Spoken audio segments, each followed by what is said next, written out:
আসসালামু আলাইকুম সুপ্রিয় দর্শক, আজকে আমরা ক্যান্সার চিকিৎসার একটি জরুরি অবস্থা নিয়ে আলোচনা করব। আজকের বিষয় এয়ারওয়ে অবস্ট্রাকশন। আসুন শুরুতেই জেনে নেওয়া যাক এয়ারওয়ে অবস্ট্রাকশন জিনিসটা কি।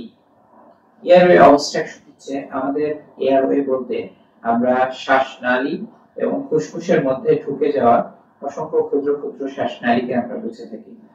তো এই যে শ্বাসনালীগুলো রয়েছে তার ভিতরে অপেক্ষাকৃত বৃহৎ যে শ্বাসনালীগুলো রয়েছে সেটা ট্রাকিয়া থেকে শুরু করে ব্রঙ্কাস, প্রিন্সিপাল ব্রঙ্কাস এবং তার সাব ব্রঙ্কাস গুলো পর্যন্ত, শাখা প্রশাখা গুলো পর্যন্ত যে নালী রয়েছে সেগুলোকে বোঝানো হয়। তো এই এয়ারওয়ের মধ্যে মেজর যে এয়ারওয়ে, এই এয়ারওয়ে কোনোভাবে যদি বাধাগ্রস্ত হয় সেটাকে বলা হচ্ছে এয়ারওয়ে অবস্ট্রাকশন। তো এয়ারওয়ে অবস্ট্রাকশন কোথায় কোথায় হতে পারে? Airway obstruction, major airway obstruction সাধারণত ল্যারিঞ্জিয়াল ক্যান্সারে হতে পারে।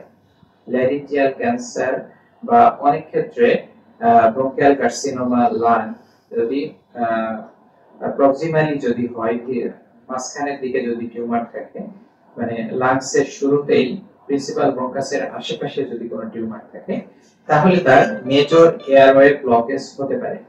আসুন জেনে নিই মেজর এয়ারওয়ে ব্লকেজের লক্ষণগুলো।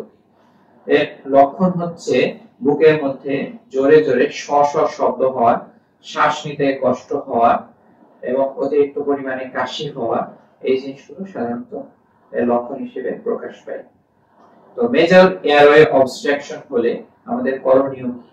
মেজর এয়ারওয়ে অবস্ট্রাকশন হলে বা স্ট্রাইডর হলে, এক কথায় আমরা যখন স্ট্রাইডর দেখবো বা জোরে জোরে শ শ শব্দ হয় বুকের মধ্যে, তখন অবশ্যই আপনি ডক্টরের কাছে যাবেন, আপনার ডক্টর প্রয়োজনীয় ব্যবস্থা নেবেন। সাধারণত দেখা যায় যদি অবস্ট্রাকশনটা উপরের দিকে হয়, অর্থাৎ শ্বাসনালীর ক্যান্সারের কারণে যদি অবস্ট্রাকশন হয়, যেমন ল্যারিংস বা ফ্যারিংসের ক্যান্সারের কারণে যদি অবস্ট্রাকশন হয়, তাহলে দ্রুততম সময়ে ইমার্জেন্সি ট্রাকিওস্টমি টিউব দেওয়া লাগতে পারে। ইমার্জেন্সি ট্রাকিওস্টমি টিউবটা কি?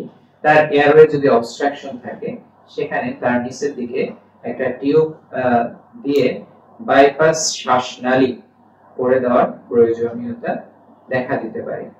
তো এটি জরুরিভাবে করা, এটি হচ্ছে একটি লাইফ সেভিং বা জীবন বাঁচানোর জন্য এটি খুবই গুরুত্বপূর্ণ এবং জরুরিভাবে এটি করার প্রয়োজন হয়।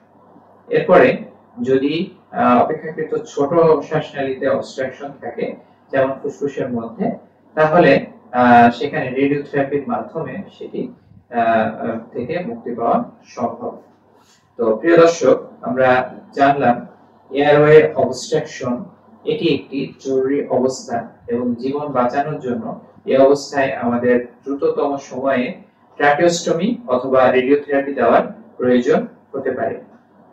তো আসুন আমরা নিজে সচেতন হই, পরিবার এবং সমাজকে সচেতন করি। আমার আপনার সকলের ঐকান্তিক প্রচেষ্টায় দূর হোক ক্যান্সার চিকিৎসা সকল অঞ্চলে। সবাই ভালো থাকবেন। আসসালামু আলাইকুম।